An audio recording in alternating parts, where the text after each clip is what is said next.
What is up, guys? It is Marcus from Perspective Sports, and today we'll be discussing the NBA's ratings problem.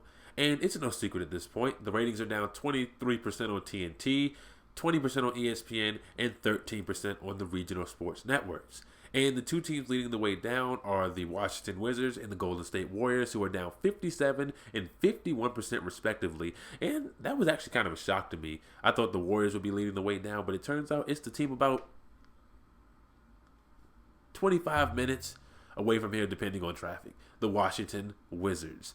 And on the bright side, the Orlando Magic are up 125% year over year. And there are some things that are out of the NBA's control that could play a factor in leading the ratings down. But there are also some things that are well within the NBA's control. But let's start with the things that are out of the NBA's control. Some of the NBA's biggest stars are currently out with injuries. You have Kevin Durant, you have Stephen Curry, and you have Klay Thompson, all of which are done for the season. But one thing all those players had in common was that they played for the Golden State Warriors. Kevin Durant has since moved on to the Brooklyn Nets, but the NBA lost its villain, and there's nothing that galvanizes really anything, but especially sports, like a common villain.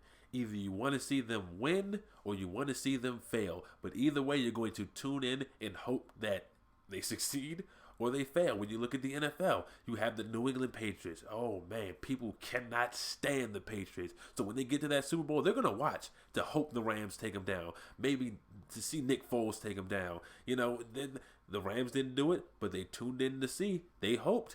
The Eagles did it. They loved it. They galvanized. People would, oh, go Eagles, go Eagles. Yeah, Nick Foles. You know, that's what drives ratings, excitement, energy. There is no galvanizing villain in the NBA because, I mean, to be honest, everybody likes everybody. There is no common villain. There is no KD, you took the easy way out. In college basketball, a lot of people don't like Kentucky, so they want to see Kentucky lose. In college football, you have Alabama. People love the fact Alabama's ranked 12th in the country right now.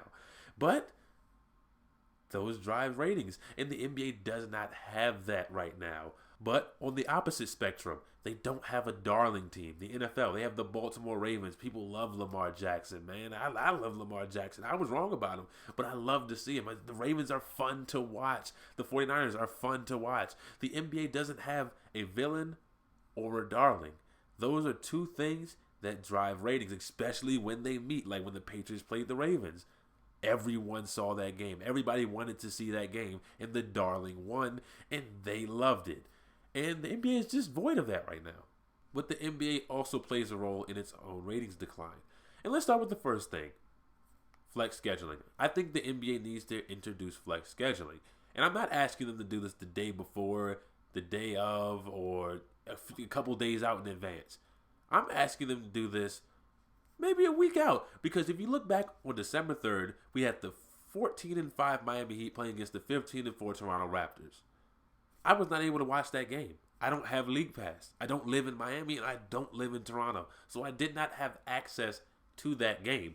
Instead, I was subjected to the exhilarating Dallas Mavericks versus the New Orleans Pelicans. I did not watch that game. I went and watched Louisville versus Michigan, which, again, affects the ratings because fans find other things they'd rather watch than the product you've put in front of them. But back to the point. The NBA knew this game would be a lot more interesting to fans weeks ago. So let's say just a week before, November 26th, they could have said, TNT, we're gonna flex the game because both games I believe started at the same time. So instead of going to, was it in New Orleans? Instead of going to New Orleans or Dallas, we're gonna need you to go to Toronto.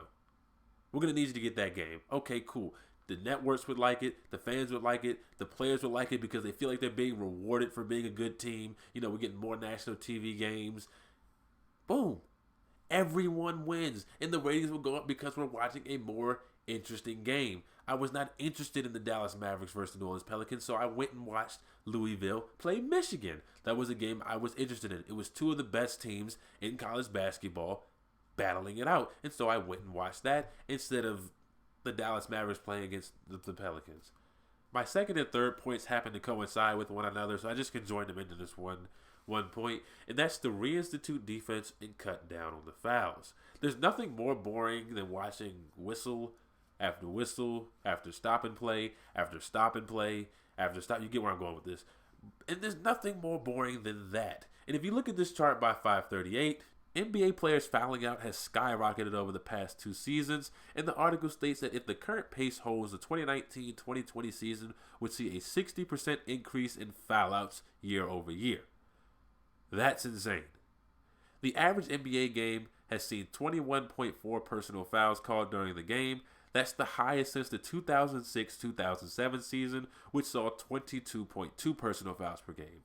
The 2006-2007 season also happened to be the second lowest ratings for the NBA since 1995. And I know the graphic says ABC, but from my understanding, these games, the ratings include games on ESPN, and that's because both entities are owned by Disney, and the ABC Sports Division works so closely with ESPN, so I believe both of those numbers are combined into that one number.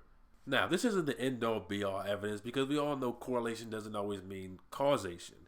But the more fouls, typically the less interesting. And most people will tell you that. The more fouls they see throughout the course of a game, the less interested they become. And another correlation I found on this chart is that in the 2011-2012 lockout shortened season, that saw the least amount of personal fouls per game in league history with 19.6.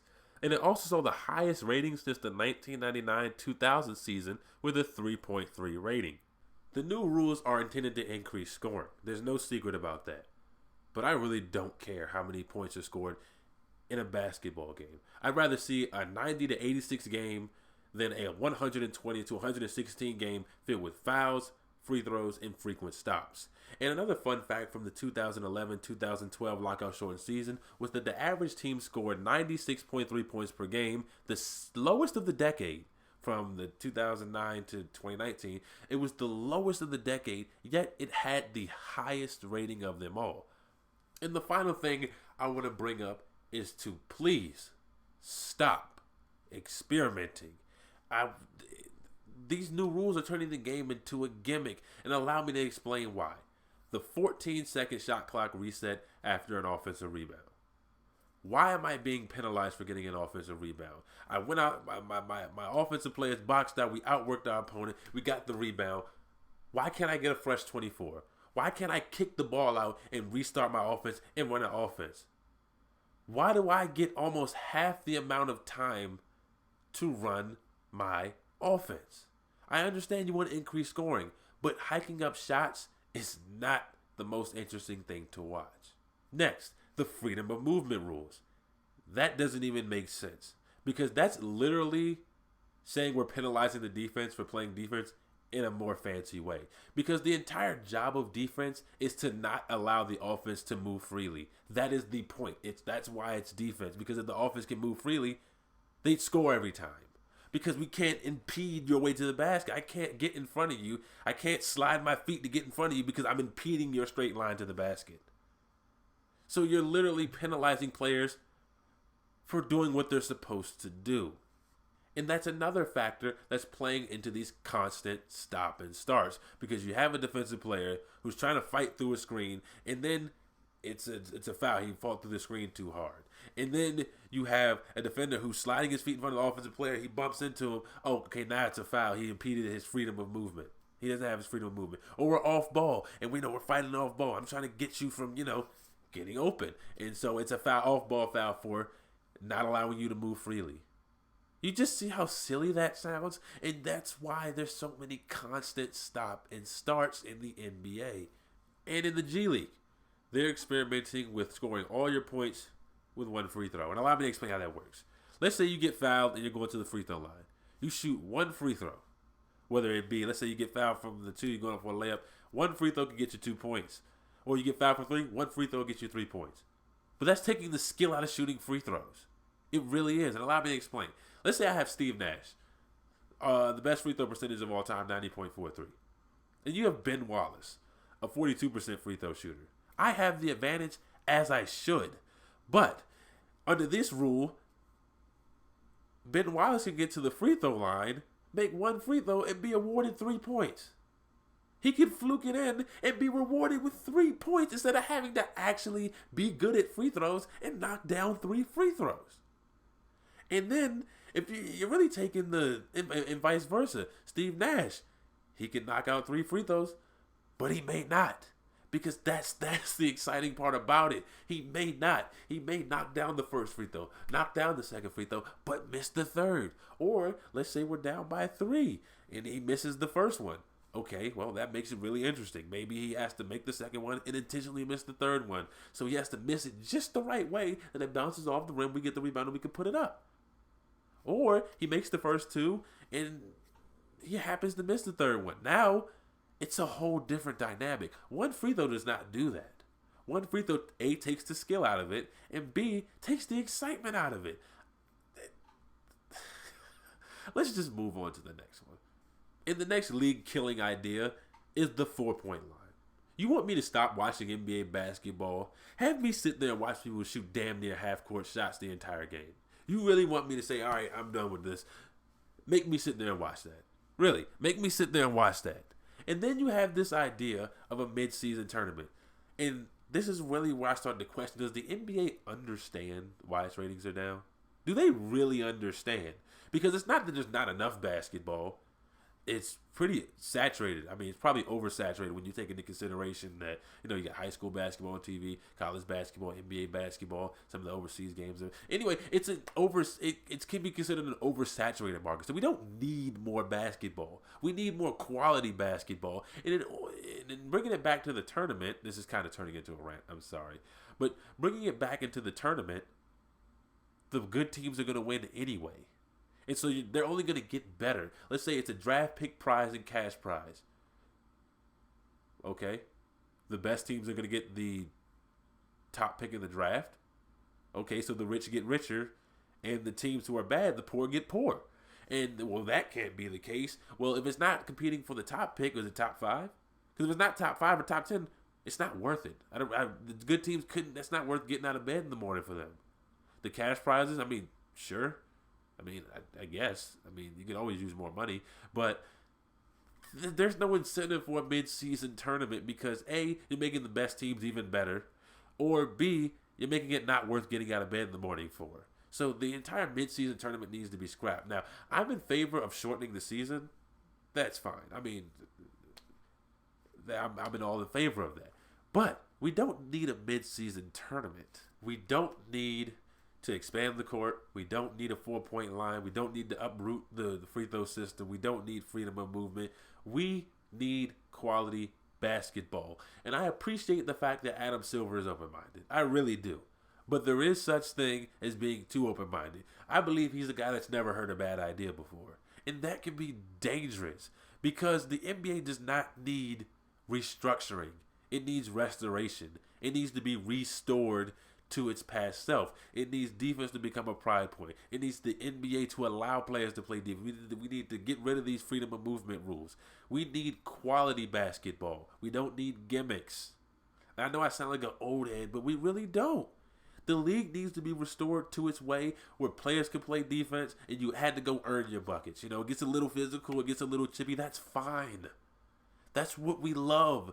And that's just that's what the NBA needs to do. It really is. That's what the NBA needs to do. It needs to restore itself. But I know I've said all negative things about the NBA up to this point, but I did hear a good idea. And that's the end of the season play-in tournament. But I do not like the way it was structured. I believe that the play-in tournament should only be there in case of a tie. Let's say we have the 8 seed and the 9 seed. They're both 41 and 41. One game, neutral site, get it done. If there is a 3-way tie, the highest seed based on the statistics gets the bye.